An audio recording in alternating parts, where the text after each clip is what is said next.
A girl named Kylie turned off the faucet with her foot, relaxing in the bath with her headphones on. She didn't notice the slimy alien slug creeping toward her. When she finally saw it, she screamed.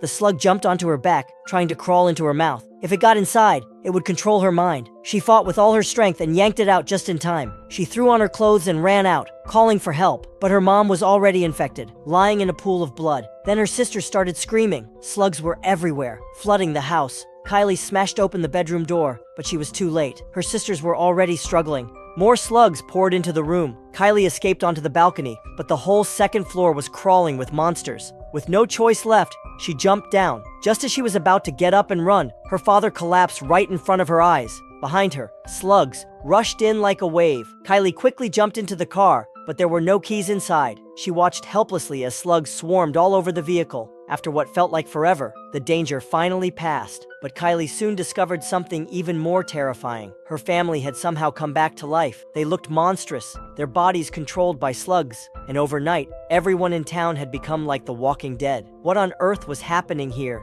The story kicked off in Wheelsy, a quiet little town in South Carolina. The annual deer hunting festival was about to begin, drawing tons of tourists to the area. Starla was a young and beautiful teacher in town. When she taught classes, the boys rarely paid attention. After class, even the male teacher couldn't resist chatting her up. But suddenly, a man showed up and forcibly took Starla away. That man was Grant, Starla's husband. He seemed rough around the edges, but he deeply loved Starla. One night, after an argument about intimacy, Grant stormed out angrily, heading straight to the local bar. There, a girl approached him and struck up a conversation. When Grant took a closer look, he realized it was Brenda, his ex-girlfriend's younger sister. They hadn't seen each other for over 10 years. As they talked and drank, their conversation soon moved into the nearby woods. It turned out Brenda had had a crush on Grant for years. They started kissing passionately, but Grant suddenly stopped at the critical moment. He thought about his wife, Starla, and said, "Starla will worry if I stay out too long." Just then, a meteor fell from the sky, landing right in the woods near them. As it hit the ground, it cracked open, revealing a strange, sack-like object. Curious,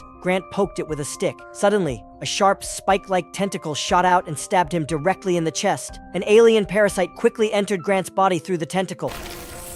Brenda screamed Grant's name in fear, but to her shock, Grant suddenly stood up again. He had become like a walking corpse, ignoring Brenda's calls completely. Then he turned around and left the woods without a word. Grant soon arrived home. After entering, he emptied the fridge of all raw meat and built a nest of leaves in the basement. The next morning, Grant was drawn to the living room by music. There, he found Starla, tightly wrapped in her bathrobe. As Grant approached, she slowly removed the robe, revealing sexy lingerie. Clearly, she wanted to make up for last night's fight. Though Grant was controlled by the alien parasite, he couldn't help shedding tears. Sadly, he had no way to warn Starla. At that moment, Starla noticed a wound on his body. Just a little bug bite. Later at school, Starla's colleague noticed how radiant and happy she looked. Excitedly, Starla shared her recent experience, remarking how her husband seemed like a completely different person. While Starla was chatting, Grant was at the supermarket, drooling over raw meat in the freezer. After a moment of thought, he bought every bit of meat the store had. When Starla returned home, she found the basement locked. Grant told her it was a surprise for her birthday party. Even though her birthday was still 2 months away, Starla had no suspicion whatsoever. Suddenly, Grant felt the creature inside him violently struggling. Clearly, the raw meat wasn't enough anymore. The neighbor's dog started barking frantically when it saw him. Grant stared at it with hungry eyes. That night, Grant's body changed even more dramatically. His craving for food grew stronger. Starla was in the shower, getting ready for the deer hunting festival's opening party. Controlled by the alien parasite, Grant approached Starla from behind, slowly extending 2 slimy tentacles. But right at that moment, Grant saw Starla's gentle face from the side. His love for her stopped him from attacking. What are you doing? Nothing, I gotta go to work. Grant, deer cheer starts in about an hour. I'll meet you there. Unable to harm Starla, Grant instead turned away, heading straight to Brenda's house. Brenda was shocked to see him. She said she thought he had died that night in the woods. But Grant didn't reply. Instead, he took off his shirt, revealing 2 terrifying tentacles coming out of his stomach. It was too late for Brenda to fight back. The tentacles pierced her body, implanting alien eggs inside her. Meanwhile, Starla waited at the party, but Grant never showed up. Instead, Bill, the town's police chief, approached her. The atmosphere quickly turned awkward. They had once dated, but Starla dreamed of going to Hollywood, while Bill chose to become a cop. Eventually, they parted ways. When Starla struggled financially, it was the wealthy Grant who took care of her. In the end, Starla married Grant. After the party, Starla returned home to find the living room pitch black. Grant looked completely different, swollen and distorted. He claimed he'd been stung by a bee and had already gotten medicine from the doctor. But the next day, Grant didn't get any better. Worried, Starla called the doctor, who was surprised, saying he hadn't seen Grant in over a year. Obviously, Grant had lied. Starla began feeling uneasy. Later, she noticed that many pets in town had disappeared. That night, Bill showed up at her door again. They discovered Brenda had mysteriously vanished. Someone had seen Grant entering her house, and signs of a struggle were everywhere. Now, Grant was the prime suspect. Starla couldn't believe her husband could do such a thing. Bill gave her his card, telling her to call immediately if she saw Grant. After Bill left, Starla's anxiety grew stronger. Gathering courage, she smashed open the locked basement door with a baseball bat. A horrible stench instantly filled the air. She bravely stepped inside, finding animal skins hanging everywhere. Their flesh and organs had been taken by Grant to feed Brenda. Starla quickly grabbed the phone to call Bill. But when she turned around, Grant was standing right outside the window watching her. Starla screamed in terror and tried to escape, but Grant caught her easily. Why are you running from me, baby? I wasn't gonna hurt you. Seeing Starla's frightened face, Grant believed she had betrayed him. He tore open his shirt, revealing the two tentacles again, intending to turn her into another host for his alien offspring. Just then, Bill heard the noise and burst into the house. Knowing he couldn't win this fight, Grant fled, leaving Starla behind. Grant's appearance caused big headaches for the town's mayor. Tourists from everywhere were coming for the deer hunting festival. If news of Grant got out, all those tourists would be scared away. So the mayor ordered Bill to catch Grant as quickly as possible. According to Bill's analysis, most of the recent animal disappearances had happened near ranches. Grant had to be collecting meat around the area. Bill figured they should set a trap at the next ranch that night. The officers immediately grabbed their gear and prepared to move out. Just as Bill was about to leave, Starla suddenly blocked their way. She told them she married Grant not for his money, but because she truly loved him. Even now, she still believed Grant was simply sick. Starla begged Bill not to kill him. Besides, capturing him alive was their only chance to save Brenda. Reluctantly, Bill agreed to let Starla join the mission. That night, the police set up an ambush around the ranch. Even local hunters came voluntarily to help. While everyone was chatting casually, a shadowy figure covered in tentacles appeared. It was Grant. He swung a tentacle casually and instantly took down a bull. While Bill was trying to plan his next move, Starla rushed forward and called Grant's name. Even though Grant barely looked human anymore, she still hoped she could persuade him to surrender and get help. At that moment, officers slowly moved in around him. One hunter lost his patience and yelled threats at Grant in front of everyone's horrified eyes.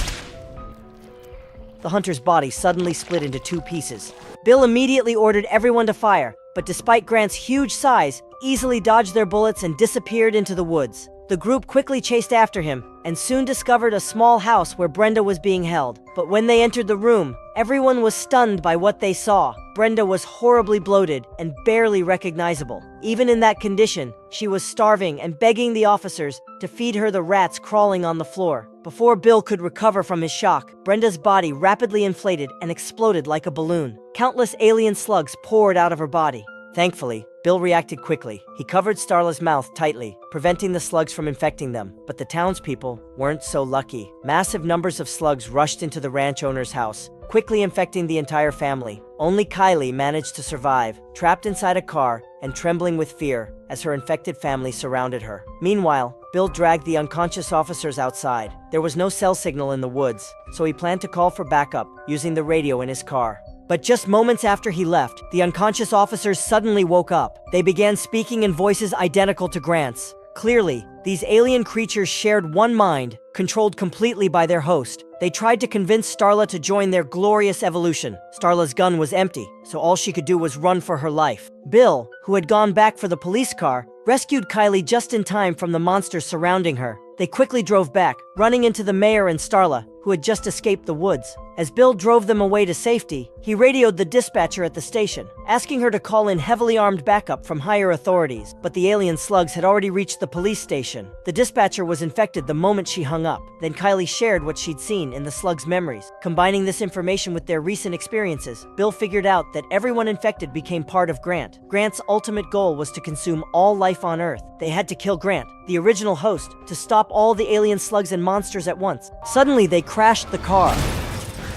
When Bill woke up from being knocked out, infected townspeople had already surrounded them. Bill didn't have enough time to save Starla, who was still unconscious. So he took Kylie and escaped back to the police station. He planned to get the grenade to blow up Grant. Meanwhile, Starla had been taken back home. Strangely, the monsters didn't harm her. Instead, they carefully washed and dressed her. The next morning, Starla woke up in her bedroom. If not for the monsters growling outside, she would have believed everything had just been a bad dream. Realizing there was no easy escape, she hid a sharp hairpin for self-defense. Suddenly, her favorite song started playing. Starla stepped out of her bedroom and saw the wall covered with her pictures. It was the birthday surprise Grant had prepared for her. Starla was moved to tears until she saw the terrifying sight in front of her. Grant had transformed into a monstrous blob of flesh. He reached out his tentacles, wrapping Starla up, trying to merge with her completely. Starla finally understood that her real husband was already dead, and the creature before her was just an alien parasite that had absorbed Grant's memories.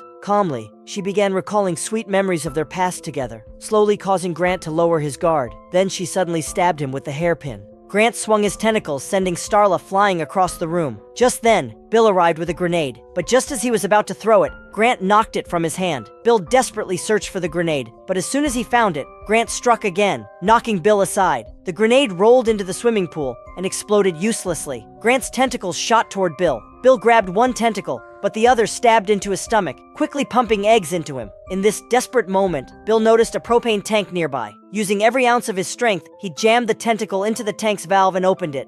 Propane gas rushed into Grant's body through the tentacle. Grant immediately sensed danger, but Bill held the tentacle firmly in place. Starla grabbed a gun from the floor and stared deeply into Grant's eyes. Then, without hesitation, she pulled the trigger. Grant's body instantly ignited, exploding violently. With Grant's death, every infected slug and monsters collapsed immediately. Apart from the 3 survivors, almost no one else in the town was left alive. At the end of the story, a cat approached and started licking Grant's brain remains. Suddenly, it was infected by the alien parasite, hinting that the threat wasn't entirely gone.